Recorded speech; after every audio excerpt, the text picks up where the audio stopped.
আব্দুল কাদের জিলানী রাহমাতুল্লাহি আলাইহি বলেন, হে যুবক সাবধান, বেনামাজি হইয়া কবরে যাইস না, কারণ বেনামাজির কবরের শাস্তি ডানে বামের পশু পাখিরাও বুঝতে পারে। বেনামাজির কবরে ভয়ঙ্কর আযাব হবে। এজন্য বিশ্বনবী বলেছেন, মুসলমান আর বিধর্মীদের মধ্যে পার্থক্য নামাজ। পার্থক্য কি? নামাজ। আল্লাহর হাবিবের নামাজ কেমন ছিল শুনে নেন। আম্মা জান আয়েশা, বিশ্বনবী একই বিছানায় ঘুমিয়ে আছে, গভীর রাত, অনেক রাত হয়ে গেছে। আম্মা জান আয়েশার হাতটা অন্যদিকে চলে গেল, বিছানার কিনারায়, হাতের ভিতরে পানি আর পানি। আম্মা জান আয়েশার ঘুমটা ভেঙে গেল, মনে করলো বুঝি মস্কের পানি পড়েছে। তাকায়া দেখে না, না, মস্কের পানি পড়ে নাই। বিশ্বনবী সেজদায় গিয়া চোখের পানি ছেড়ে অজরে কাঁদতেছে আর বলতেছে, আল্লাহ, কিয়ামতের ময়দানে আমার উম্মতরে ধইরেন না,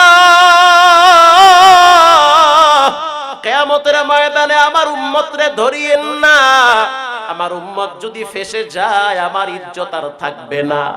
আল্লাহর রাসূল প্রত্যেক নবীর জন্য একটা স্পেশাল দোয়া থাকে, প্রত্যেক নবীদের একটা স্পেশাল কবুল দোয়া থাকে। আল্লাহর নবীর একটা স্পেশাল কবুল দোয়া আছে, ওটা কিয়ামতের ময়দানে আল্লাহর নবী ফাঁস করবে। আল্লাহু আকবার। আল্লাহর নবী দোয়া করবে, আল্লাহ আপনি আমার উম্মতদেরকে জাহান্নাম থেকে বাঁচান, কারণ হাসরের ময়দানে জাহান্নাম মানুষকে খাওয়ার জন্য লাফাইতে থাকবে আর বলবে, হাল মিন মাজিদ, আয় আল্লাহ বেনামাজিগুলাকে আমার পেটের ভিতরে ঢুকায়া দেন। অবিশ্বাস করার কোনো সুযোগ নাই, কোরআনের কথা। জাহান্নাম বলবে, হাল মিন মাজিদ, আয় আল্লাহ আপনি আমাকে বেনামাজিগুলারে আমার পেটের ভিতরে ঢুকায়া দেন।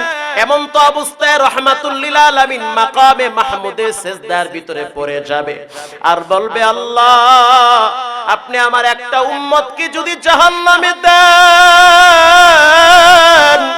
আমি রাসূল জান্নাতে যাব না, আমি মাথাও উপরে উঠাবো না। আল্লাহর কাছে এত মায়া লাগবে, ও নবী আমার, তায়েফের ময়দানে আপনারে বেঈমানেরা মারছে। তায়েফের ময়দানে যখন আপনি দিনের দাওয়াত নিয়ে গেছেন, তিন গোত্রের মানুষদেরকে এক জায়গায় বসায় নবী আমার দাওয়াত শুরু করলো।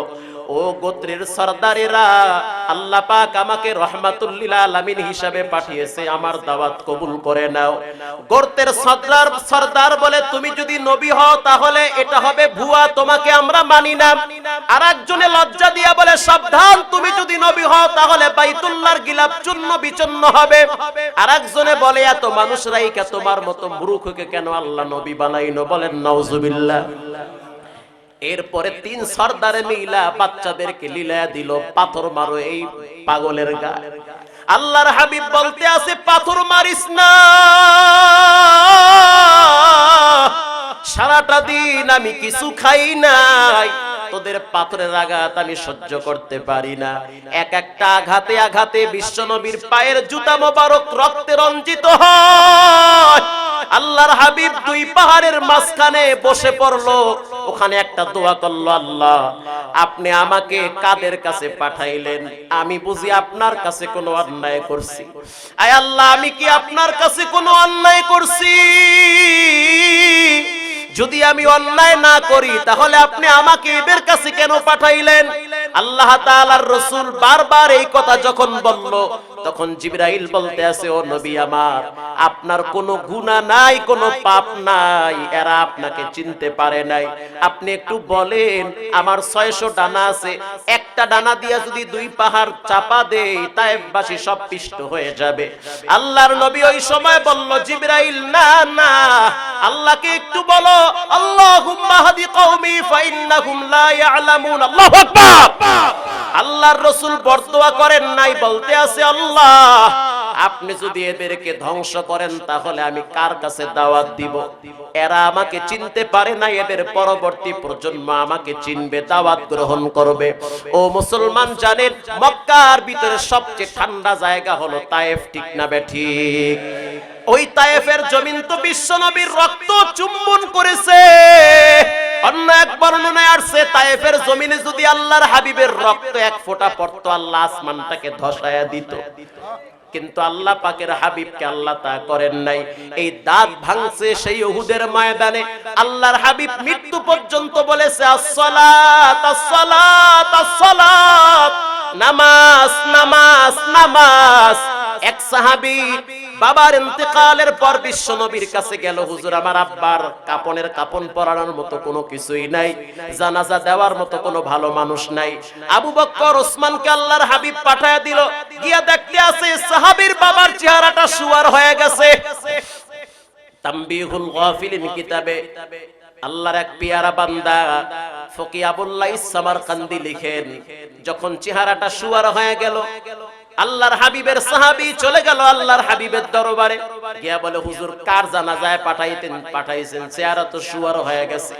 বিশ্ব নবী কদম কদম দিয়ে আবার দৌড় গিয়া দেখতে আছে আসলেই তো চেহারা শুয়ার হয়ে গেছে।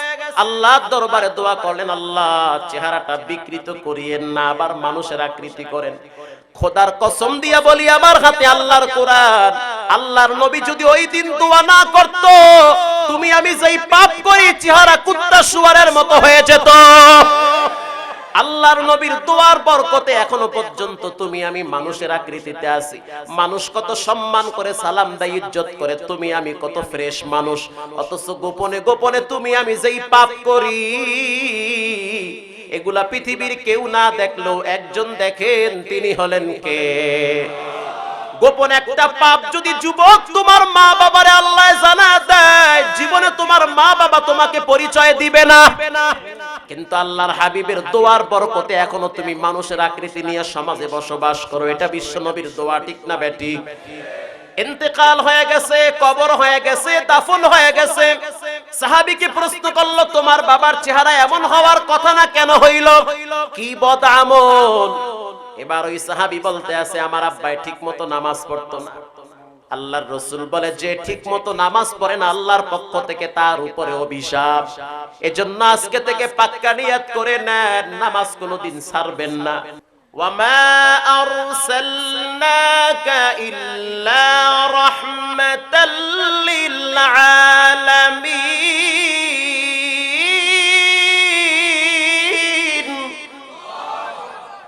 আল্লাহর হাবিব হলো সমস্ত কুল কায়নাতের জন্য রহমত। আসমানের জন্য আল্লাহর হাবিব রহমত, জমিনের জন্য আল্লাহর হাবিব রহমত, মানুষের জন্য আল্লাহর হাবিব রহমত, বাচ্চাদের জন্য আল্লাহর হাবিব রহমত, বুড়া মানুষের জন্য আল্লাহর হাবিব রহমত। কেমনে রহমত বাচ্চাদের জন্য শুনে নেন। আল্লাহর হাবিব বলেন, যারা ছোটদেরকে স্নেহ করে না তারা আমার উম্মত না। তার মানে আল্লাহর হাবিবের পক্ষ থেকে ঘোষণা হয়ে গেছে, ছোটদেরকে স্নেহ করাটা হলো বিশ্বনবীর সুন্নাহ, ঠিক না ঠিক? তাহলে বাচ্চাদের জন্য বিশ্বনবী রহমত, ছোট বাচ্চা তার জন্য রাহমাতুল লিল আলামিন রহমত, মুরব্বিদের জন্য বিশ্বনবী রহমত।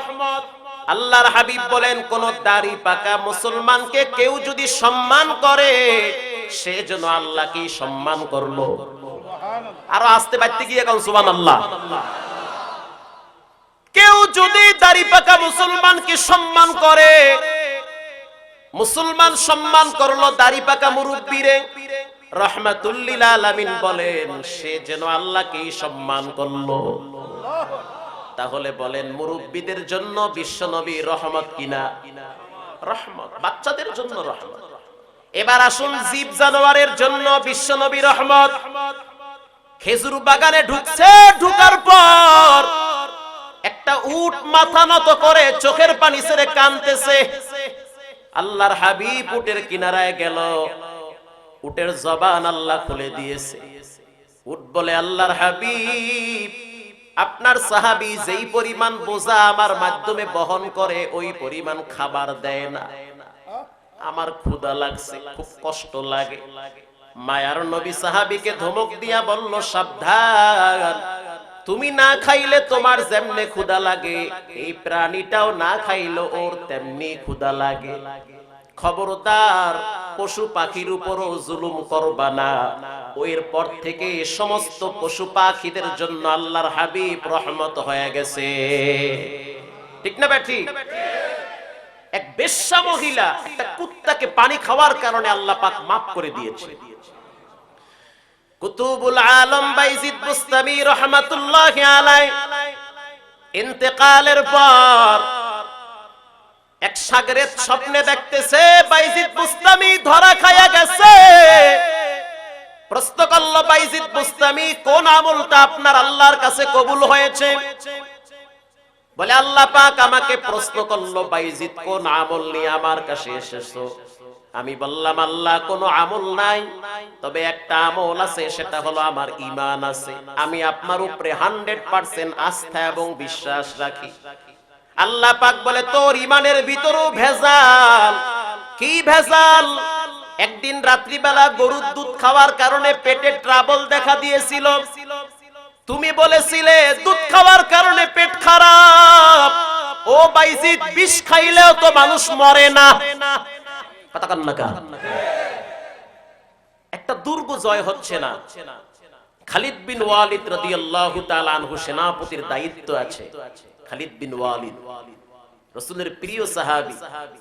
ইহুদিদের পক্ষ থেকে যেই সেনাপতি আসলো, আসার পরে বিষ নিয়ে দাঁড়ায় আছে, বলতে আছে আমার অধীনস্থে যারা আছে তারা আমাকে বলেছে দুর্গ যদি জয় না হয় তাহলে আমি তাদের সামনে মুখ দেখাতে পারবো না, আমি এই বিষ খেয়ে মরে যাব।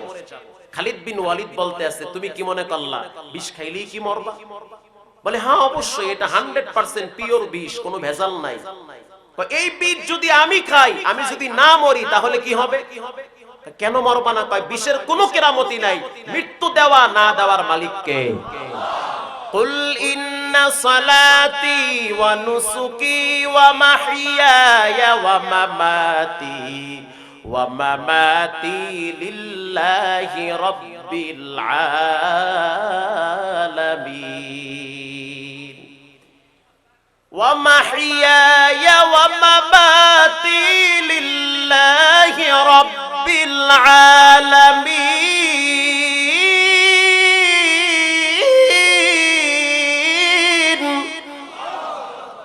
বাঁচনেওয়ালা মারনেওয়ালা একজন, তিনি হলেন কে? খালিদ বিন ওয়ালিদ বিষের বোতল নিয়ে বলতে আছে আমি যদি খাই, যদি না মরি তাহলে আমি ঈমান আনবো।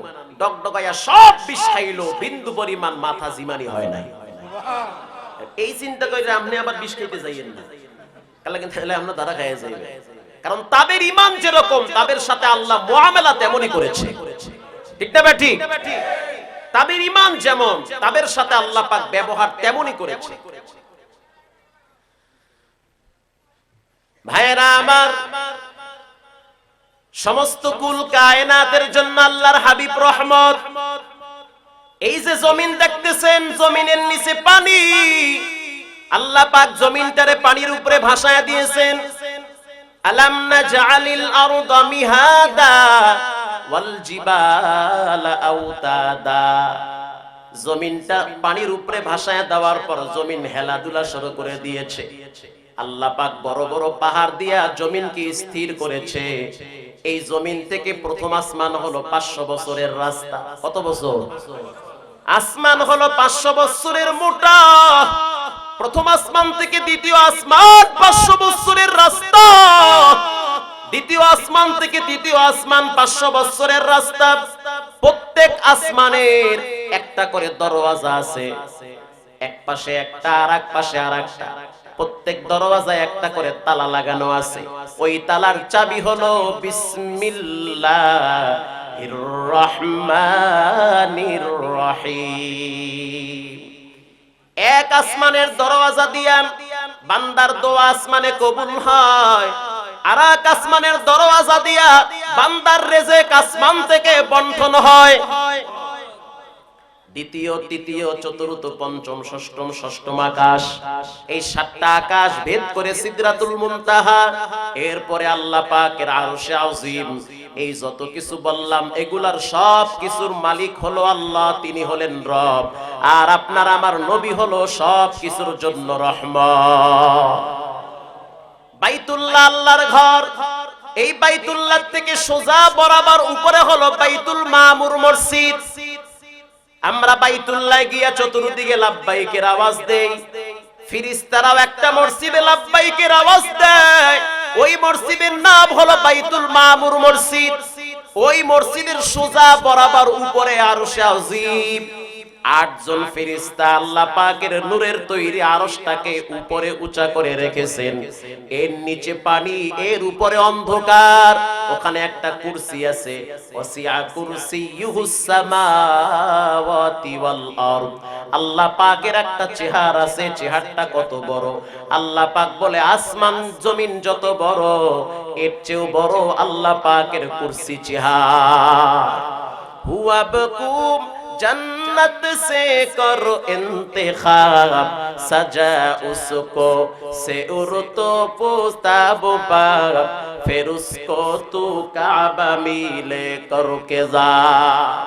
সব কিছুর জন্য আল্লাহ হলেন রব, আপনার আমার নবী হলো রহমত।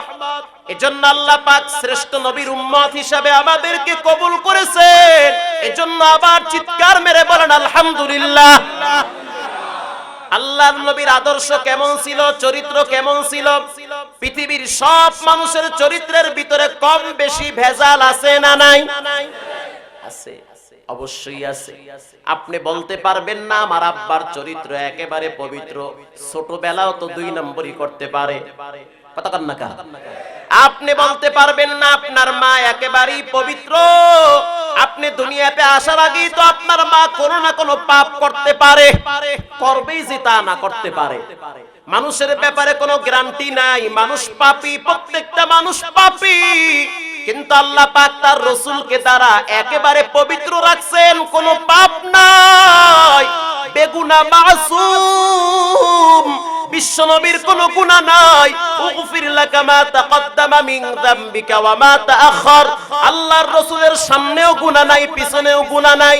ওই নবী কিয়ামতের ময়দানে সর্বপ্রথম আল্লাহ পাক তাকে সুপারিশ করার যোগ্যতা পাওয়ার দিবে। সুবহানাল্লাহ। ভাইরা আমার, আল্লাহর হাবিবের মর্যাদা কত বেশি শুনে নেন। মক্কার বেঈমানেরা যখন বিশ্বনবীর গলায় গামছা লাগায় টানতো, সেজদায় যখন যাইতো, উটের উজুরিগুলা আবু জেহেল উতবা সাইবা বিশ্বনবীর মাথার উপরে চেপে দিত। আল্লাহর হাবিব গোসা হইতো না। ফাতেমা রাদিয়াল্লাহু তাআলা আনহা ছোট্ট মানুষ দৌড়ায়া কাছে এসে বলতে আছে, আমার আব্বারে এত কেন কষ্ট দেন? নিজের হাতে উজিরগুলা সরাইয়া আল্লাহর হাবিবকে নিরাপদে আশ্রয়ের স্থানে বসায় রাখলো। একটা সেকেন্ডের জন্য আল্লাহর হাবিব অভিশাপ দেয় নাই। ও মুসলমান নবীর উম্মত, আল্লাহর রাসূল সাহাবায়ে কিরামদেরকে বলতে আছে, শুনে নাও, মক্কার বেঈমানেরা আমার বিরুদ্ধে কথা বলে, মক্কার বেঈমানেরা আমার বিরুদ্ধে লেখালেখি করে, কবিতার মাধ্যমে ছন্দ আকারে বিভিন্ন কিছু বলে, কিন্তু আমার মর্যাদা মোটেও কমে নাই। আমার মর্যাদা কতটা আল্লাহ বাড়াইছে। আমি যখন মেরাজের সফরে গেলাম, জান্নাতের প্রত্যেক পাতায় পাতায় আমি নবীর নাম আল্লাহ পাক লিখে দিয়েছে। ইমামুল আউয়ালিন আল আখিরিন বহরে সদকা রহমাতাল লিল আলামিন সাইয়্যিদুল কাউনাইন খাতমুল মুরসালিন আখিরা মুদবুদে ফখরুল আউয়ালিন। শাহ ওলিউল্লাহ মুহাদ্দিস দেহলভী রাহমাতুল্লাহি আলাইহি তাহাজ্জুদ নামাজের পরে ঘুমিয়ে গেল। স্বপ্নে আল্লাহর হাবিবের সাথে সাক্ষাৎ। আল্লাহর হাবিব বলে, ওলিউল্লাহ, তুমি হাদিসের দরস দিচ্ছ, সারা পৃথিবীর ভিতরে তোমার মাধ্যমে আল্লাহ হাদিসের আওয়াজ পৌঁছায়া দিয়েছে। আমি রাসূল তোমারে ভালোবাসি, তোমার প্রতি আল্লাহর রহম হোক। আমি এখন চলে যাব, বিদায়ের বেলায় তোমার জন্য আমি কি দিয়ে যাব? যাও, একটা চুল দিয়ে গেলাম। সুবহানাল্লাহ। এক পিস চুল বিশ্ব নবী দিয়ে গেছে। বালিশের কিনারায় চুল পড়ে আছে। ওলিউল্লাহ মুহাদ্দিস দেহলভী রাহমাতুল্লাহি আলাইহির যখন ঘুমটা ভেঙে গেল, তাকায় দেখতেছে ঘরের ভিতরে মিশকাম্বরের ঘ্রাণ। ডানে বামে তাকায় দেখতে আছে পুরা ঘরটা নূরে আলোকিত হয়ে গেছে। ওলিউল্লাহ মুহাদ্দিস দেহলভী রাহমাতুল্লাহি আলাইহি উযু বানায়া 2 রাকাত নামাজ পড়ার পর লম্বা টাইম বসে বসে চিন্তা করলো এই চুলের টুকরাটা আমি কেমনে হাতে নেই। তাকায়া দেখতেছে চুল তো পড়ে আছে বালিশের পাশে। ওটা যেখানেই নেয় সেই জায়গায় নূরের বাতি জ্বলতে থাকে। সকালবেলা রোদের সামনে যখন চুল ধরলো, তাকায়া দেখতে আছে রোদ চুলের উপরে স্পর্শ করে না। আল্লাহু আকবার। আল্লাহর নবী যখন রাস্তা দিয়ে হাঁটতো, দুই পাশ থেকে সালামের আওয়াজ। সাদ বিন আবি আক্কাস বলে, ও নবী আমার, সালামের আওয়াজ কোথা থেকে আসে? মানুষের তো কোনো আলাপচারী নাই। আল্লাহর হাবিব বলে, তুমি আমাকে চিনতে পারো না? আমি নবীর আগমনে জংলার দুই পাশের গাছগুলো আমাকে সালাম দেয়। আল্লাহর হাবিবের মান শান কত বেশি শুনে নাও। আল্লাহর হাবিবের উম্মত হতে পেরে নিজেকে ধন্য মনে করো। হে যুবক, আল্লাহর নবী কিয়ামতের ময়দানে তোমার জন্য সর্বপ্রথম সুপারিশকারী হবে। অতএব সাবধান, দুনিয়ার ধান্দার পরে নিজের জীবন ঈমান আমল ধ্বংস করিও না। কারণ বিশ্ব নবী শুধুমাত্র এই মুসলমানদের জন্য রহমত না, আল্লাহর হাবিব ইহুদিদের জন্য রহমত, হিন্দুদের জন্য রহমত, খ্রিস্টানের জন্য রহমত, সমস্ত কুল কায়নাতের জন্য সর্বশ্রেষ্ঠ মানবতা কর্মী বিশ্বনবী। ঠিক না বেঠিক? ইহুদি প্রস্রাব করতেছে মসজিদের ভিতরে। হযরত ওমর খেপে গেল, ধমক দিয়ে বলতে চাইলো, ইহুদি কেন প্রস্রাব করতে চাও? হাতা কাছাইলো। আল্লাহর হাবিব বলে, সাবধান, বুঝতে পারে নাই প্রস্রাবে বাধা দিও না, ব্যাঘাত ঘটবে, কিডনিতে সমস্যা হবে। প্রস্রাব করতে থাকো। প্রস্রাব কমপ্লিট হয়ে গেল। আল্লাহর হাবিব বিনয়ের সহিত বলল, ইহুদি ভাই, এটা আমাদের ইবাদতখানা, এখানে এভাবে প্রস্রাব করতে হয় না। তোমাদের গির্জা অথবা তোমাদের ইবাদতখানায় যদি আমরা প্রস্রাব করি তোমার কষ্ট লাগবে। এই কাজটা আর কখনোই তুমি এইভাবে করবে না। ইহুদি সাথে সাথে বলল, এমন জীবনে ইতিহাস, এমন ঘটনা আমি দেখি নাই। আমি হাতটা বাড়ায় দিলাম, আমার এখনই কালেমা পড়ে মুসলমান বানায় দেন। শুধুমাত্র এতটুকুন ব্যবহারের কারণে আল্লাহর হাবিবের কাছে ইহুদি কালেমা পড়ে মুসলমান হয়। অতএব সোহবত থেকেই সাহাবী, আল্লাহর হাবিবের সোহবতে যারাই গেছে তাদের ইতিহাস স্মরণের অক্ষরে লেখা হয়েছে। ও এলাকার মা বোনেরা শুনে নেন, আল্লাহর হাবিব সমস্ত নারীদের জন্য রহমত। বিশ্বনবী বলেন, যেই ঘরে প্রথম কন্যা সন্তান আসে ওই ঘরটায় আল্লাহর রহমত আগে ঢুকে। যার প্রথম কন্যা সন্তান তার জন্য জান্নাত। আল্লাহ পাক তার আয় রুজির ভিতরে বরকত বাড়ায়া দেয়। আমার সামনে আল্লাহর কালাম, আমি আমার বুকে হাত দিয়ে বলতে পারি, আমার যেদিন সর্বপ্রথম কন্যা সন্তান হয়েছে, এরপর থেকে আল্লাহ পাক ধন সম্পদ এতটাই বাড়ায়া দিল, মনে হচ্ছে আগে কোনোদিন এতটা বাড়ে নাই। আপনি বলবেন, ওয়াজ কইরা খালি পয়সা নেই। না না, আরো কিছু আছে। ব্যবসা বাণিজ্য হুজুর গো, সবগুলা কি আর মসজিদে নামাজ পড়ে ব্যবসা বাণিজ্য নাই হুজুর গো? আছে না নাই? আছে। এজন্য কন্যা সন্তানের জন্য বিশ্বনবী রহমত। ওয়ামা আরসালনাকা ইল্লা রাহমাতাল লিল আলামিন। সমস্ত কুল কায়নাতের জন্য আল্লাহর হাবিব রহমত। হে যুবক, হে যুবক, আল্লাহর নবীর আদর্শ ফলো করো, তোমার জীবনটাও ধন্য বানায় দিবেন কে? ইউনিভার্সিটিতে ক্লাস করে বের হওয়ার পর দেখি মাথায় পাগড়ি, মুখে দাড়ি। প্রশ্ন করলাম, ইউনিভার্সিটিতে ক্লাস করেন, মুখে দাড়ি কেন? তিনি জবাব দিতেছে, মুখে দাড়ি রাখছি শুধুমাত্র বিশ্বনবীর সুন্নাহ মনে করে। জবাব দিতেছে, মৃত্যুর পরে মানুষের কবরে কিছুই যায় না। এত সুন্দর দামি কাপড়ের জামা মৃত্যুর পরে কবরে যাবে না। আপনার অ্যান্ড্রয়েড মোবাইল মৃত্যুর পরে কবরে যাবে না, কিন্তু একটা আমল কবরে যাবে, সেটা হলো সুন্নতি দাড়ি। ঠিক না বেঠিক? এজন্য দাড়ি নিয়ে কবরে যান। হে যুবক, দুনিয়ার লাইনে স্কুলে কলেজে ভার্সিটিতে পড়ে, ভ্যান চালায়, রিকশা চালায়, ঠেলা চালায়, 5 ওয়াক্ত নামাজ পড়ে, দাড়িওয়ালা টুপিওয়ালা নামাজিওয়ালা আছে না নাই?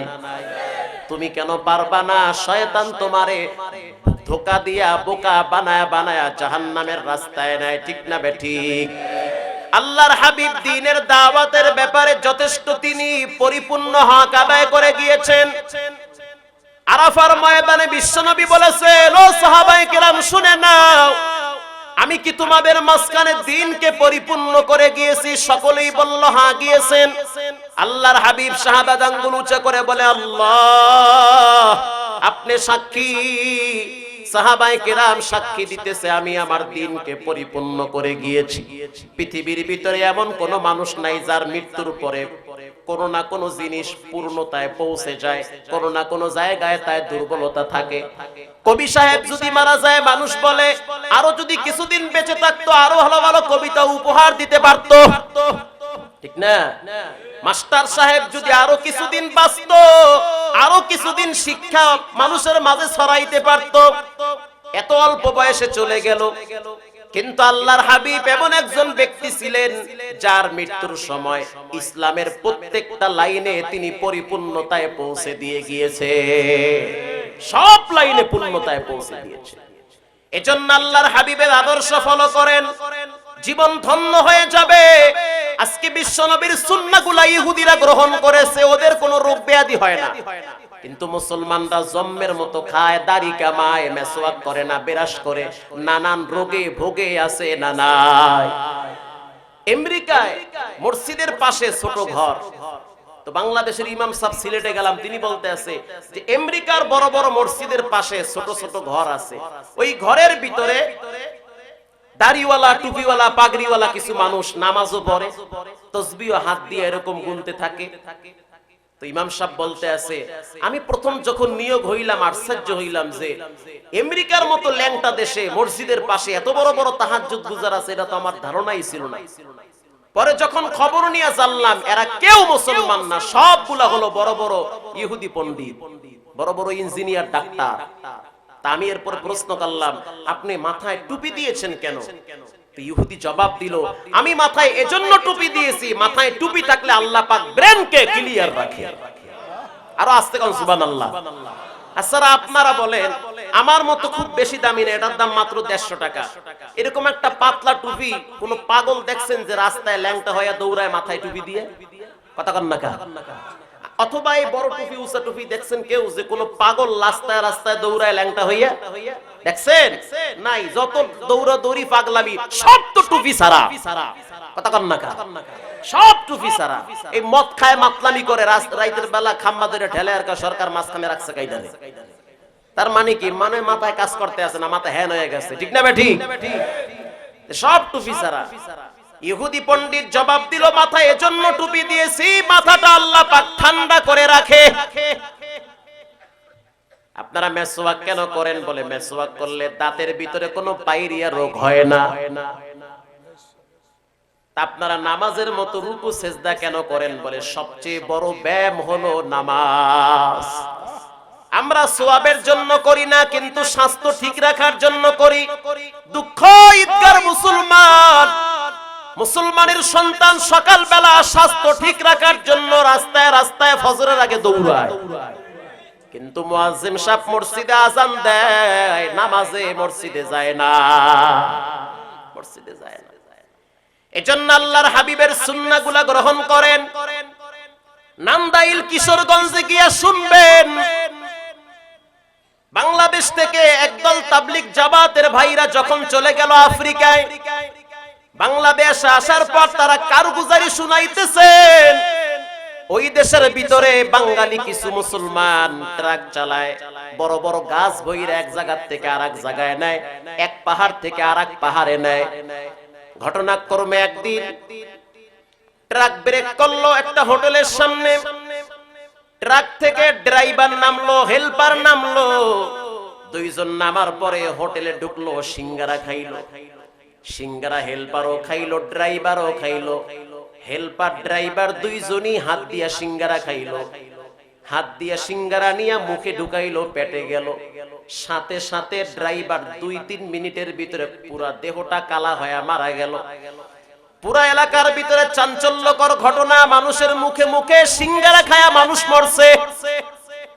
ডাক্তার আসলো, প্রশাসন আসলো, পরীক্ষা করলো, হেল্পারও খাইলো, কন্ট্রাক্টরও খাইলো, বলল একজনে ড্রাইভার মরল কিন্তু হেল্পার মরল না।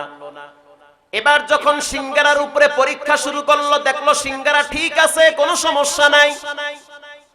যখন লাশের উপরে মিশিং লাগাইলো, তাকায় দেখতেছে মিশিংটাও নীল হয়ে গেছে।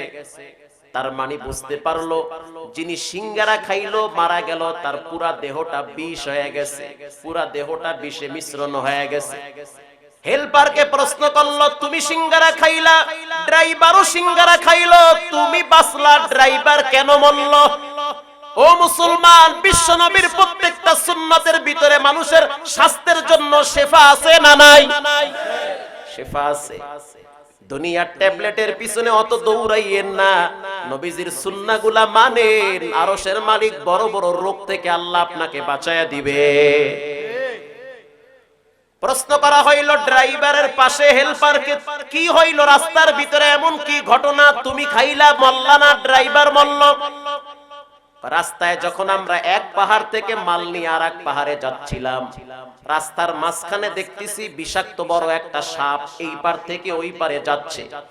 জীবনে এত বড় মোটা সাপ দেখি নাই, ভয়ঙ্কর একটা মোটা সাপ, হাইওয়াতুল হাই সাপ তৈরি করছে।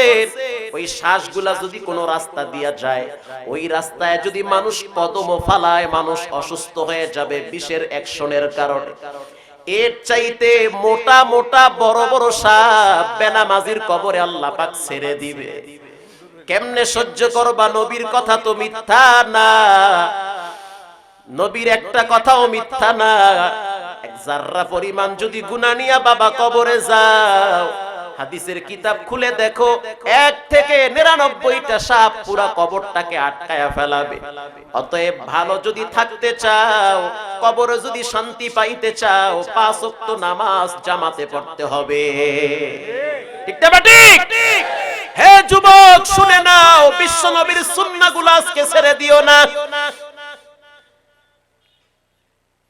হেল্পারকে প্রশ্ন করা হইল, তোমরা কি করলা? বলে আমরা যখন ওই সাপের উপর দিয়ে ট্রাক চালায়া নিলাম, ব্রেক করার সুযোগ নাই, করলেই তো গাড়ি উল্টে যাবে। যখন কিছু দূর গেলাম, দেখতেছি পিছনের 2টা চাকা বাস্ট হয়ে গেছে। বিষের এত অ্যাকশন, চাকা পাল্টাইলাম, নতুন চাকা লাগাইলাম, এরপরে দোকানে আসলাম, সিঙ্গারা খাইলাম। কেমনে খাইলা? তুমি কেমনে আসলা? ও কেমনে আসলো? বলে হেল্পার সাহেব, আমি হেল্পার, আমি যখন সিঙ্গারায় হাত দিব তখন বেসিং এ গিয়া 2টা হাত ভালোভাবে পরিষ্কার করেছি। এই শিক্ষাটা আমার মা সকালবেলা মক্তবের মাধ্যমে দিয়েছে। খানার আগে 2 হাত পরিষ্কার করা বিশ্ব নবীর সুন্নাহ। আল্লাহু আকবার। ড্রাইভার সাহেব হাত পরিষ্কার না কইরা ডাইরেক্ট বিষাক্ত হাত নিয়ে সিঙ্গারায় দিয়েছে। তো হাতের ভিতরে বিষ লেগেছিল, সেই বিষ গিয়া লাগছে সিঙ্গারায়। আর ওই সিঙ্গারা যখন মুখে দিয়া ভিতরে ঢুকাইলো, জায়গায় ডেট হয়ে গেল। আর হেল্পার সাহেব হাত পরিষ্কার করলো, বিসমিল্লাহ বইলা ভিতরে ঢুকাইলো। আল্লাহর হাবিবের সুন্নতের বরকতে আল্লাহ পাক তাকে বাঁচায়া দিয়েছে। তুকু যাও সুন্নতে আহমদ কো যা বা মুহাম্মদ কাইবু আদেনে সে বস্তরা। খানা খাওয়ার পরে প্লেট চেটে খাওয়া কি সবাই বলে, কিন্তু এখন তো ওই গরু ছাগলের মতো হালায়া জ্বালায়া খাওয়াটা একটা স্টাইল হয়ে গেছে। ঠিক না বেটি? প্লেট চেটে খাওয়া সুন্নাত, কেন খান না? বলবে এটা খাইলে তো পেস্টি চ্যাম্বার হয়ে যাইবে। অথচ বিশ্ব নবীর সুন্নাহ, প্লেট যদি আপনি চেটে খান আপনার কোনোদিন অভাব হবে না, অভাব হবে না। এই মোল্লা মৌলবী মুন্সি দেখলে আপনারা গাইলেন জঙ্গিবাদ, মৌলবাদ, এই বাদ সেই বাদ, কত কথাই না কন। এদের বেতন কয় টাকা? মাত্র 10,000, 12,000, 9,000। মাইয়ে বলো তো অনেকগুলো, এগো তো বউ বাচ্চা আছে, আছে না নাই? কেমনে চলে? একটা কারণে চলে, সেটা হলো বিশ্ব নবীর সুন্নাহ মানে অল্প টাকার ভিতরে আল্লাহ কোটি টাকার বরকত ঢুকায়া দেয়। বগুড়া এক হোটেলে মোস্তফা আল হুসাইনি রহমাতুল্লাহ আলাইহি, তিনি খানা খাওয়ার জন্য হোটেলে ঢুকছে। খুব হাই কোয়ালিটির হোটেল। কষ্ট হইতেছে। খানা খাওয়ার পরে বসে বসে হাড্ডি চেটে খায়। হাড্ডি চেটে খাওয়াটাও বিশ্ব নবীর সুন্নাহ। যখন তিনি হাড্ডি চেটে খাচ্ছে, পাশে এক ভদ্রলোক বসা, সাহেব মানুষ। কিছু সাহেব আছে, সবাই না, কিছু আছে টুপিওয়ালা, দাড়িওয়ালা, মোল্লা দেখলি চুলকালিয়ার অ্যালার্জি শুরু হয়। খোসা একটা না মারতে পারলি মনে বাতি অজমায় না। সাহেবে বসে বসে চা খাচ্ছে, কিন্তু হুজুর তো পাশের টেবিলে বয়া বয়া প্লেট চারটে খায়, হাড্ডি কামড়ায় খায়। সাহেবে মনে করছে দেখছো কয়দিন না খায় রয়েছে, আরে খোদা এই লাগি তো পোলাপান মাদ্রাসায় দিবার চাইদা। এবার মোল্লা মানে টুপি দেখছে মোল্লা, ও মোল্লা সাহেব আপনাদের দেশে কুত্তায় খায় কি? প্রশ্ন করলো। তার মানে এই আড্ডি এরকম চাইতে তো কুত্তায় খায়। হুজুরের একটু বাস দেওয়ার লাগে কইতেছে কুত্তায় খায় কি? হুজুর কয় স্যার আমগো দেশে কুত্তায় চা খায়। কুত্তায় কি খায়? আরো জোরে বলেন। যেই কইছে চা খায়, বেচারা হাতে চার কাপ পড়ে লেগেছে। কয়টায় কি হুজুরে? কুত্তায় চা খায়। ম্যানেজার সাহেব দৌড়ায় আসলো, কি হইল, কেন আপনারা এরকম করেন? হুজুর বলতে আছে কথা কওয়ার টাইম নেই, কুত্তায় চা খায়। ম্যানেজার সাহেব বলল বুঝতে পারছি স্যার আপনি মনে হয় কিছু বলছেন। কয় একটু বলছিলাম যেমনে প্লেট চারটে খায় এমনি তো কুত্তায় খায়, হুজুরে খায় কা? আপনি তো জানেন না, এনাকে আপনি চিনেন না। আল্লাহ পাক এনাকে এক বেলায় যেই খাওয়া খাওয়ায় আপনি পুরো সপ্তাহ সেই খানা চোখে দেখেন না। আল্লাহু আকবার। কুত্তায় খায় কি? কুত্তায় চা খায়। এজন্য খানা খাওয়ার পরে প্লেট চেটে খান। যেই জায়গায় থাকেন যেখানেই থাকেন প্লেট চেটে খান। আল্লাহর কসম দিয়ে বলতে পারি আপনার রিজিকের ভিতর বরকত বাড়ায় দিবেন কে? খানা যখন খাবেন তখন দস্তরখানা বিছায়া খান। দস্তরখানা বিছায়া খাইলে কি লাভ? আল্লাহর হাবিব বলেন একটা ভাত যদি পড়ে যায় ওটা যদি আবার উঠায়া পেটে ঢুকায়, আরশের মালিক কিয়ামতের ময়দানে তার ডান হাতে আমলনামা ধরায়া দিবে। আল্লাহু আকবার। এজন্য বিশ্বনবীর সুন্নাহগুলা মেনে নেন। শ্রমিকদের জন্য আল্লাহর হাবিব রহমত। আল কাসিম হাবিবুল্লাহ। যে ব্যক্তি নিজের হাতে উপার্জন করে, এক সাহাবী খেজুর গাছ সাইজ করতেছে, আল্লাহর হাবিব যাইতেছে, গাছ থেকে নামলো, সালাম দিল, হাত বাড়ায় না, বিশ্বনবী হাত বাড়ায় দিছে। আল্লাহর হাবিব বলতে আছে হাতটা বাড়াও। বলে হুজুর আমার হাতে তো খেজুর গাছের ছাল লেগে আছে, শক্ত হাত, ময়লা লেগে আছে, ধুলা বালু। আল্লাহর হাবিব বলল আল কাসিম হাবিবুল্লাহ। যারা নিজের হাতে উপার্জন করে তারা হলো আল্লাহর বন্ধু। আল্লাহ পাক দাউদ নবীর মাধ্যমে লোহা পিটায় পিটায় বল্লম বানাইছে। সব নবীরা নিজের হাতে উপার্জন করেছে। এজন্য আমি যুবকদেরকে বলতে চাই, বাবার টাকা আছে বসে বসে খাও, বাবার টাকা নাই কাজ করে খাও, রিকশা চালায় খাও। রিকশা চালাবার সামর্থ্য যদি না হয় ভিক্ষা করে খাও, এরপরও হারাম খাওয়া যাবে না।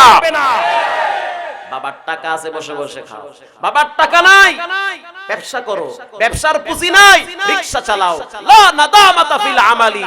কাজে কোনো লজ্জা নাই। আপনি ছোট হন বড় হন, বাদাম বিক্রি করে খান, তাও যদি সামর্থ্য না থাকে গোপনে ভিক্ষা করে খান, তারপরও হারাম হবে না। মানিস্তারা সাওবা।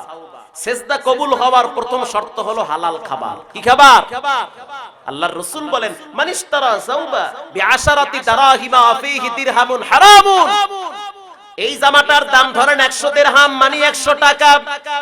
1 টাকা যদি হারাম হয় আল্লাহর হাবিব বলেন পুরা জামাটাই হবে হারাম। হারাম থেকে বাঁচেন, ছেলে মেয়েদেরকেও হারাম থেকে বাঁচা। আল্লাহর হাবিব একদিন আফসোস করে বলে দেখ সাহাবীরা, বাইতুল্লাহর সামনে এক ব্যক্তি ধুলা মাখা চেহারা সুরাত নিয়ে কান্দে আর কয় আল্লাহ মাফ করে দেন। রাসূল বললেন কেমনে মাফ হবে, ওর পেটে তো হারাম খাবার। চিন্তা করে দেখছেন হারাম খাইয়া সেজদা করলে কবুল হবে না। আল্লাহর হাবিব বলেন কেউ যদি হালাল খায়, কেউ যদি হালাল খায়, কিয়ামতের ময়দানে আল্লাহ পাক তাদেরকে নবীদের সাথে একই জান্নাতে রাখবে।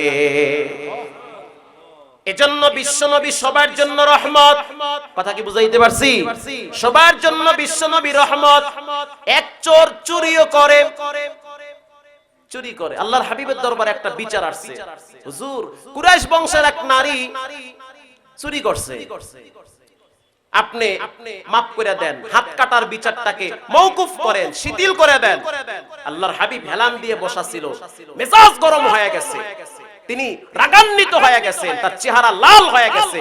তিনি বসা হেলান থেকে বসে বলতে আছে সাবধান, ওয়াল্লাযী নাফসি বিয়াদিহি লাউ ফাতিমা, আমার মেয়ে যদি ফাতেমাও চুরি করে তার হাত আমি কেটে দিব। এটা হলো মানবতা, এটাই হলো ইসলামের সঠিক শিক্ষা। যে চুরি করবে একটা হাত কেটে দেন, যে জিনা করবে বিবাহিত পুরুষ মহিলা পাথর মেরে উড়ায়া দেন, ধর্ষণ বন্ধ হবে, ইফতিজিং বন্ধ হয়ে যাবে। আল্লাহর হাবিব হলো সবার জন্য রহমত। আবার হযরত আনাস রাদিয়াল্লাহু তাআলা আনহু বলেন, আমি 8 বছর বয়স থেকে বিশ্ব নবীর খাদেম ছিলাম, একটা দিনও আল্লাহর হাবিব আমারে ধমক দেয় নাই। তার মানে আল্লাহর হাবিব ব্যক্তিগত কোনো কাজে কাউকে রাগান্বিত হতেন না, ক্ষিপ্ত হতেন না, কিন্তু শরীয়তের ব্যাপারে আল্লাহর হাবিব বিন্দু পরিমাণ ছাড় দিতেন না। ঠিক না বেঠিক? ও মুসলমান যুবক শুনে নাও, আল্লাহর হাবিবের 3টা জিনিস সবচেয়ে পছন্দ ছিল। 1 নম্বরে পছন্দ আত-তাইয়িবুন, প্রথম পছন্দ হলো বিশ্বনবীর সুগন্ধি। আজকে অনেক মানুষ বিড়ি খায়, বদ্দারে যায়, গন্ধে বউতায় ডায় থেকে সুগন্ধি ব্যবহার করে না। অথচ আল্লাহর হাবিব কোন বাচ্চার মাথায় যদি হাতটা বুলায়া দিত 7 দিন পর্যন্ত ঘ্রাণ চতুর্দিকে ছড়াইত। এটাই হলো ইসলামের সৌন্দর্য। 2 নম্বরে ওয়ান নিসা, আল্লাহর হাবিব বলে আমার কাছে আমার স্ত্রীরা পছন্দ। 3 নম্বরে জয়লাত কররাতু আইনি বিসসালাহ, আমার কাছে নামাজ বড় পছন্দ। এজন্য নামাজ পড়েন, নামাজ ছাড়া কোনোদিন পরকালে নাজাত পাওয়া যাবে না। আব্দুল কাদের জিলানী রাহমাতুল্লাহি আলাইহি বলেন, হে যুবক সাবধান, বেনামাজি হইয়া কবরে যাইস না, কারণ বেনামাজির কবরের শাস্তি ডানে বামের পশু পাখিরাও বুঝতে পারে। বেনামাজির কবরে ভয়ঙ্কর আযাব হবে। এজন্য বিশ্বনবী বলেছেন, মুসলমান আর বিধর্মীদের মধ্যে পার্থক্য নামাজ। পার্থক্য কি? নামাজ। আল্লাহর হাবিবের নামাজ কেমন ছিল শুনে নেন। আম্মা জান আয়েশা, বিশ্বনবী একই বিছানায় ঘুমিয়ে আছে, গভীর রাত, অনেক রাত হয়ে গেছে। আম্মা জান আয়েশার হাতটা অন্যদিকে চলে গেল, বিছানার কিনারায়, হাতের ভিতরে পানি আর পানি।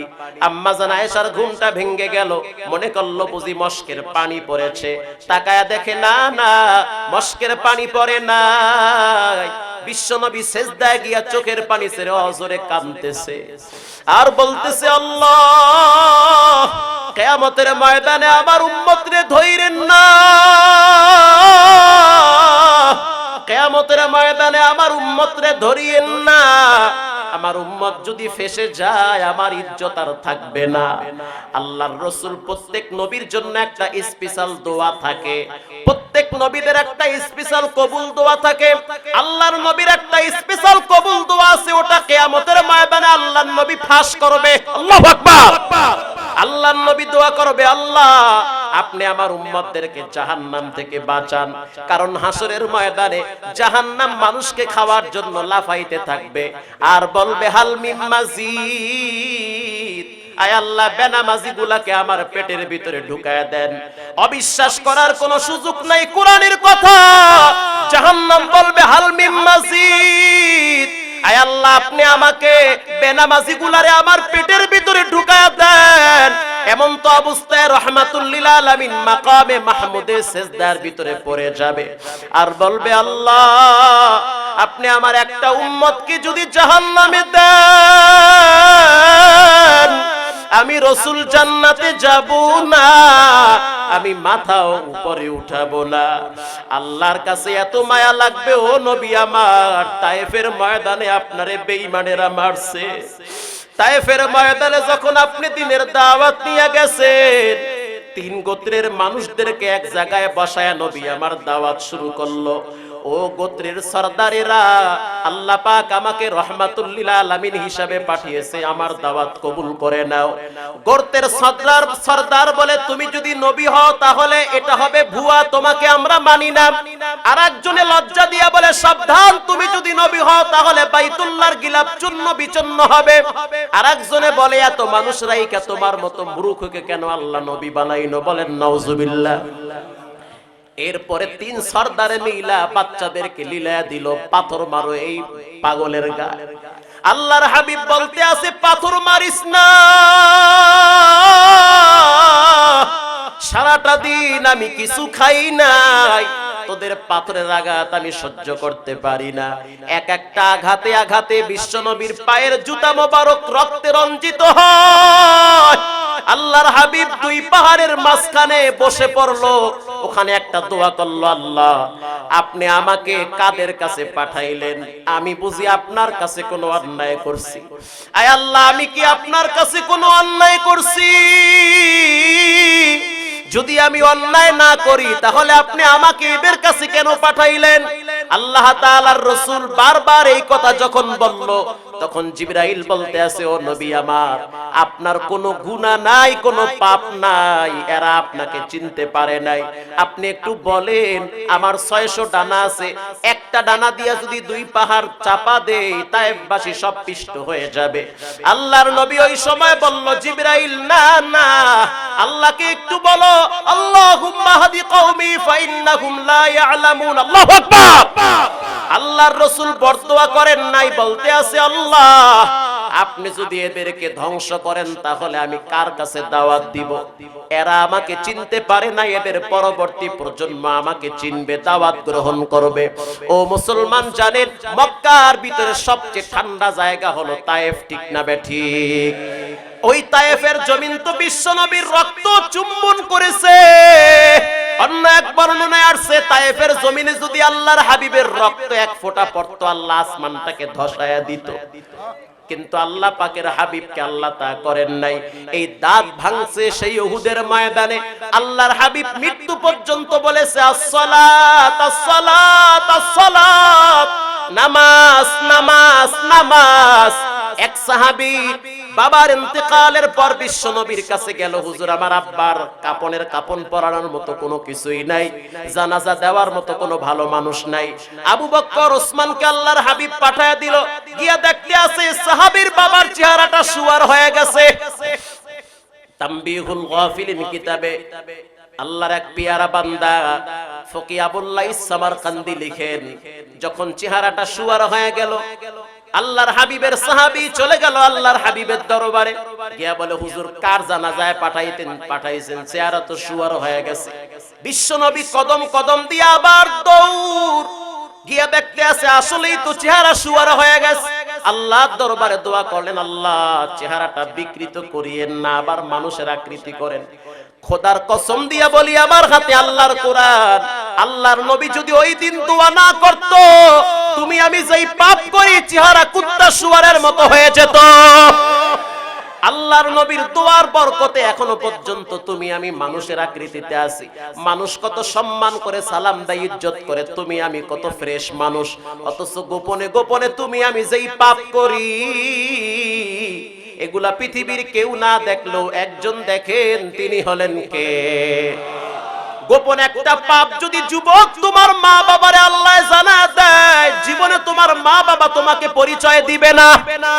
কিন্তু আল্লাহর হাবিবের দোয়ার বরকতে এখনো তুমি মানুষের আকৃতি নিয়ে সমাজে বসবাস করো। এটা বিশ্বনবীর দোয়া, ঠিক না বেটি? ইন্তেকাল হয়ে গেছে, কবর হয়ে গেছে, দাফন হয়ে গেছে। সাহাবীকে প্রশ্ন করলো, তোমার বাবার চেহারা এমন হওয়ার কথা না, কেন হইল? কি বদ আমল? এবার ওই সাহাবী বলতে আছে, আমার আব্বাই ঠিক মতো নামাজ পড়তো না। আল্লাহর রাসূল বলে, যে ঠিক মতো নামাজ পড়ে না, আল্লাহর পক্ষ থেকে তার উপরে অভিশাপ। এজন্য আজকে থেকে পাক্কা নিয়ত করে নেন, নামাজ কোনোদিন ছাড়বেন না। আমি কিশোরগঞ্জ থেকে বয়ান করে যখন ঢাকায় ঢুকতেছিলাম 2015 সাল, ফ্লাইওভারের নিচে তখন টিনের মসজিদ। যখন নামাজের জন্য ঢুকবো, মনে করলাম হয়তো এখনো সময় কিছু বাকি আছে, উযু করে বসে থাকি। তাহাজ্জুদের টাইম, রাত্র তখন 3:30। যখন মসজিদের বারান্দার দিকে নজর করলাম, দেখতেছি এক মুরব্বি নামাজে দাঁড়িয়ে আছে, মনে হইতেছে কাঠ দাঁড়িয়ে আছে, লড়াচড়া করে না, কাঠের মতো দাঁড়ায় আছে। পাশে গেলাম, ভাত পাকাইলে যেমন খো গো শব্দ হয়, তার ভিতর থেকে এমন একটা কান্নার আওয়াজ, চোখের পানি, দাড়ি ভিজে ভিজে জামা ভিজতেছে। লম্বা টাইম নামাজ পড়লো, সালাম ফিরাইলো। সালাম দিয়া প্রশ্ন করলাম, মুরব্বি বাড়ি কোথায়? বলে লালমনিরহাট। লালমনিরহাট, এখানে কি করেন? বলে ঢাকায় কর্ম করে খাই। কি কর্ম করেন? রিকশা চালাই। রিকশা চালান, গভীর রাত, প্রত্যেক ঘরে ঘরে লাল বাতি বন্ধ হয়ে গেছে, প্রত্যেক দরওয়াজা বন্ধ হয়ে গেছে, সবাই তো ঘুমায়, আপনি কেন ঘুমান না? রিকশাওয়ালা আবার হাতটা ধরে বলে, কেন ঘুমাই না জানেন? আল্লাহর কবরের আযাবের ভয়ে ঘুমাই না। আমি আমার আব্বারে নিজের হাতে কবর দিছি, আমি আমার মাকে নিজের হাতে গর্তে শোয়ায় রাখছি, ডানে মাটি বামে মাটি, মাটির ঘর, দুই পাশের মাটি। বিশ্বনবী বলেন, বেনামাজি বেপরদাওয়ালা দায়ুসের জন্য দুই পাশের মাটি চাপ দিবে, এমন ভাবে চাপ দিবে রে বাবা, হাড্ডি ভেঙে চুরমার হয়ে যাবে। হুজুর, আমার অন্তরে ভয়, দুনিয়ায় এত কষ্ট করে খাই, মরার পরে যদি আবার কবরে গিয়া সিপ খাওয়া লাগে, আমার মতো এত স্বার্থহীন মানুষ আর কেউ হবে না। এজন্য আমি দিনের বেলায় রিকশা চালাই, রাত্রি বেলা কিছু সময় ঘুমাই, কিছু সময় তাহাজ্জুদে আল্লাহর প্রেমের বন্ধনে গুণগান গাই। আমাকে হাতটা দেখায় বলতে আছে, দেখেন হ্যান্ডেল ধরতে ধরতে হাতগুলা ফসকা পইরা গেছে। কপালে চুমা দিয়া বললাম, টেনশন করিয়েন না, তাহাজ্জুদ পড়নেওয়ালা বান্দাদেরকে আল্লাহ নিজেই ভালোবাসে।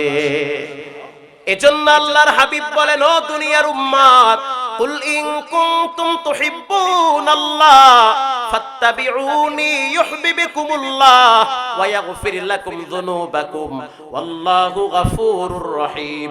ও নবী, আপনি জানায়া দেন, আপনি জানায়া দেন, আমি আল্লাহকে যারা ভালোবাসতে চায় তারা যেন আপনার রাসূলের আনুগত্য করে। কি করে? আনুগত্য করে। আনুগত্য মানে বিশ্বনবীর সুন্নাহগুলো মানতে হবে, ঠিক না বেঠিক? বিশ্বনবীর সুন্নাহ শুধু মিষ্টি খাওয়ার দস্তরখানা নয়, জিহাদের ময়দানে রক্ত ঝরানো হলো সুন্নাহ। এটাও একটা সুন্নাহর অংশ। যখন কখনো কোথাও কোনো বিশ্বনবীর বিরুদ্ধে কেউ স্লোগান দিবে, আপনি যেই দলের মানুষ হন, আওয়ামী লীগ হন, বিএনপি হন, জামাত হন, জাতীয় পার্টি হন, দল চিনি না, মত চিনি না, আদর্শ বুঝি না, যারাই বিশ্বনবীকে গালি দিবে, ফাঁসির আওয়াজ তুলতে হবে। এটা প্রত্যেকটা মুসলমানের ঈমানের দাবি। আল্লাহ তাআলা কোরআনে বলেন, আইনামা সুকিফু উখিযু ওয়া কুতিলু তাকতিলা। যারা আল্লাহরে গালি দেয়, রাসূলরে গালি দেয়, এদের দুনিয়াতে বেঁচে থাকার কোনো অধিকার নাই। তুমি আমারে গালি দাও, কিচ্ছু বলবো না, মেনে নিব, কোনো সমস্যা নাই, ধৈর্যের পানি ঢালবো। তুমি আমার দলের বিরুদ্ধে বলবা, কিচ্ছু বলবো না, সমস্যা নাই, হাসি মুখে কথা বলবো। কিন্তু বিশ্বনবীর ব্যাপারে কোনো টু সাউন্ড করলে জিহ্বা টেনে ছিঁড়ে ফেলা হবে।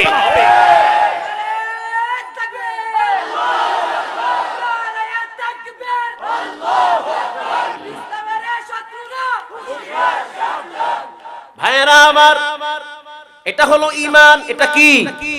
এটা ঈমান।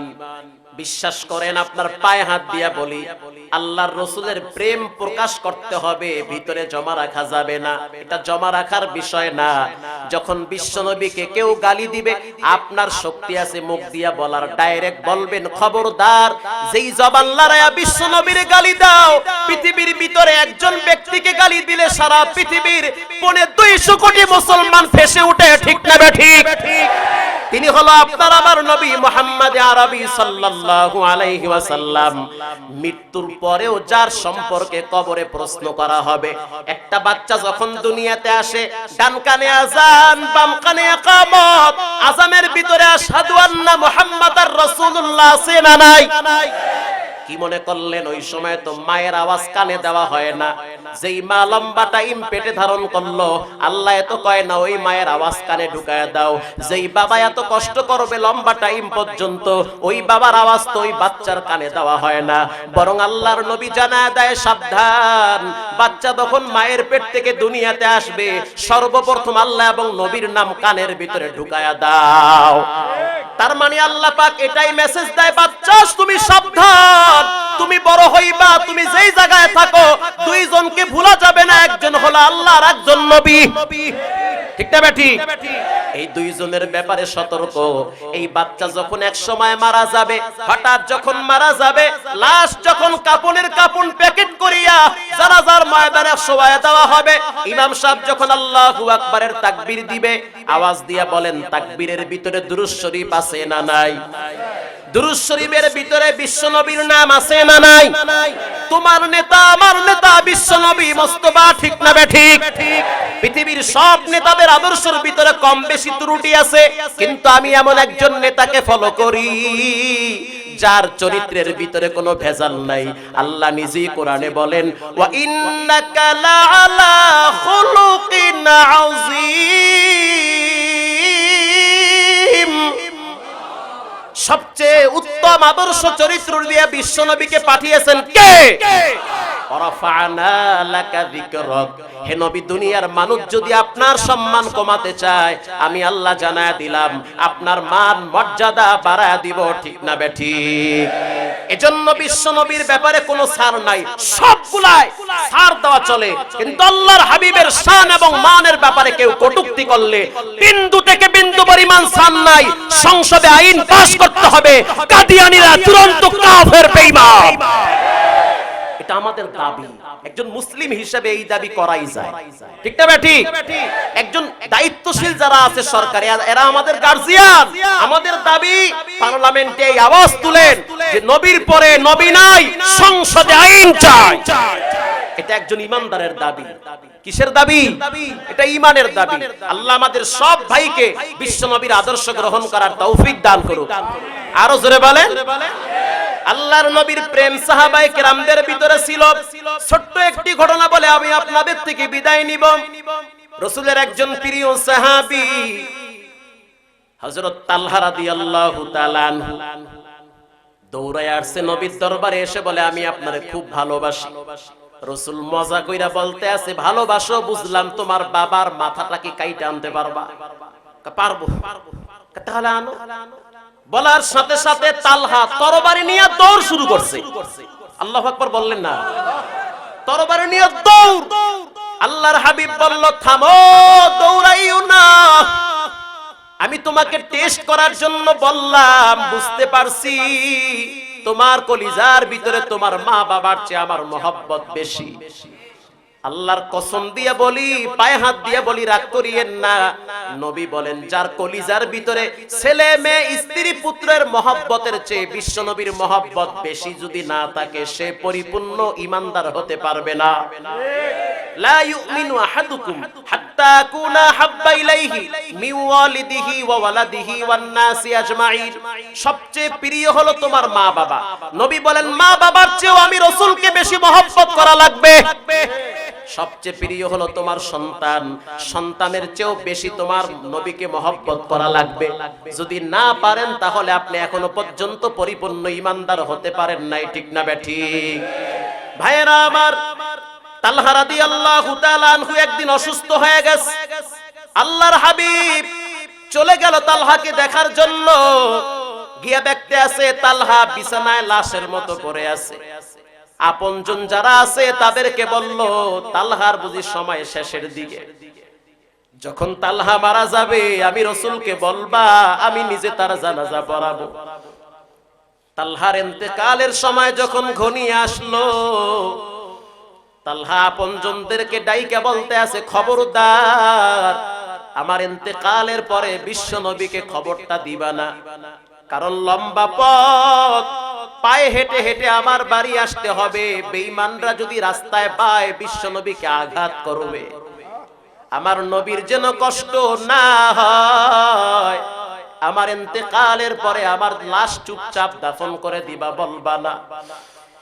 কিছুদিন পর তালহা যখন দুনিয়া থেকে বিদায় হয়, আপনজনরা সবাই যখন জানাজা পড়াইয়া লাশটারে কবরে রাখলো, আল্লাহর হাবিবের দরবারে আপনজনরা চলে গেল কয়েকদিন পরে। যাওয়ার পরে বলতে আছে, তালহা তো বিদায়, দুনিয়া থেকে চলে গেছে, দাফন দিয়ে আমরা কয়েকদিন পরে আসছি। আল্লাহর হাবিব রাগ করলো, কেন তোমরা আমারে বললা না? তালহা তো আমার কাছে বড় প্রিয়। আল্লাহর নবী বলেন, তালহা ফিল জান্নাহ, জান্নাতে যতগুলা যুবক যাবে এর ভিতরে অন্যতম তালহাও জান্নাতে যাবে। আমাকে কেন বললা না? আমি তালহার জানাজা পড়াইতাম। আপনজনরা বলল, নবী আমার, তালহা নিষেধ করেছে, আপনার জন্য কষ্ট না হয়। আল্লাহর হাবিব বলল, ঠিক আছে আমার সাথে চলো, আমি তালহার কবরের কিনারায় যাব। এবার তালহা সাহাবায়ে কেরামদেরকে নিয়ে আল্লাহর হাবিব তালহার কবরের কিনারায় গেল, দাঁড়ায় দোয়া করতে আছে, আল্লাহ আপনি তালহাকে মাফ করে দেন, আমি তালহার উপরে খুশি আছি। হযরত আবু বকর বলে, আমি স্বপ্নে দেখতেছি তালহা সবুজ ঘোড়ার পিঠে চড়ে জান্নাতে বিচরণ করতেছে। প্রশ্ন করলে এত আরামে কেন আছো? বলে বিশ্বনবীর দোয়া আমার জন্য আল্লাহ কবুল করেছে। এজন্য যুবক, আজকে থেকে নিয়ত করে নাও, জীবনে কোনোদিন নামাজ ছাড়বো না, মা বাবার সাথে বেয়াদবি করব না, ওস্তাদের সাথে বেয়াদবি করব না, দেশের বিরুদ্ধে কোনো কাজ করব না, ঈমান আর আমল নিয়ে মরতে চাই। দিলটা যদি পরিষ্কার হয়, তওবার নিয়াইতে দুটো হাত আল্লাহকে দেখায়া দাও। নারায়ে তাকবীর। আয় আল্লাহ, আপনি হাতগুলা কবুল করে নেন, বিশ্বনবীর আদর্শ গ্রহণ করার তৌফিক দেন, বলেন আমিন। এতক্ষণ বয়ানে কি বুঝলেন? বিশ্বনবীর আদর্শ লাগবে কি লাগবে না? আল্লাহ আমাদের সব ভাইকে আল্লাহর হাবিবের আদর্শ ফলো করার তৌফিক দান করুন। আরো জোরে বলেন।